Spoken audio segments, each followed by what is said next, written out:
తిరుచానూరు పద్మావతి అమ్మవారి కార్తీక బ్రహ్మోత్సవాల సందర్భంగా ఈ నెల 26న కోయిల్ ఆళ్వార్ తిరుమంజనం నిర్వహించనున్నారు.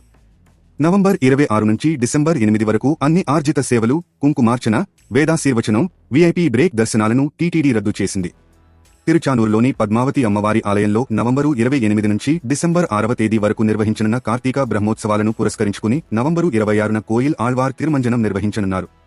పద్మావతి అమ్మవారిని ఉదయం సుప్రభాతంతో మేల్కొలిపి సహస్రనామార్చన నిర్వహిస్తారు. ఆ తరువాత కోయిల్ ఆళ్వార్ తిరుమంజనం చేపడతారు. ఇందులో భాగంగా ఆలయ ప్రాంగణం, గోడలు, పైకప్పు, పూజా సామాగ్రి తదితర అన్ని వస్తువులను నీటితో శుద్ధి చేస్తారు. అనంతరం నామకోపు, శ్రీచూర్ణం, కస్తూరి పసుపు, పచ్చాకు, గడ్డ కర్పూరం, గంధం పొడి, కుంకుమ, కిచీలీగడ్డ తదితర సుగంధ ద్రవ్యాలు కలగలిపిన పవిత్ర జలాన్ని ఆలయం అంతటా ప్రోక్షణం చేస్తారు. అనంతరం భక్తులను అమ్మవారి దర్శనానికి అనుమతిస్తారు.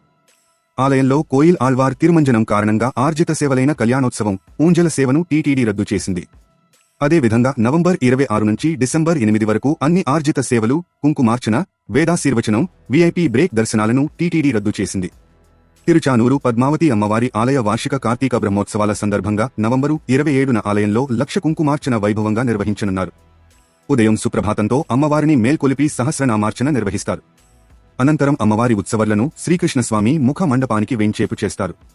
అక్కడ ఉదయం 8 నుంచి మధ్యాహ్నం 12 గంటల వరకు లక్ష కుంకుమార్చన నిర్వహిస్తారు.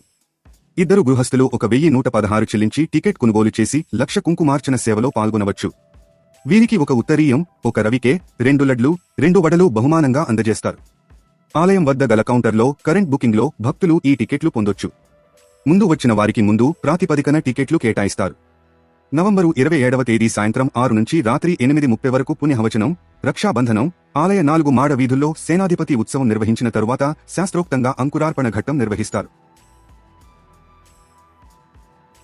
తాజా సమాచారం కోసం లైక్ చేయండి, సబ్స్క్రైబ్ చేయండి, నోటిఫికేషన్ల కోసం గంట సింబల్ ఆన్ చేసి పెట్టండి.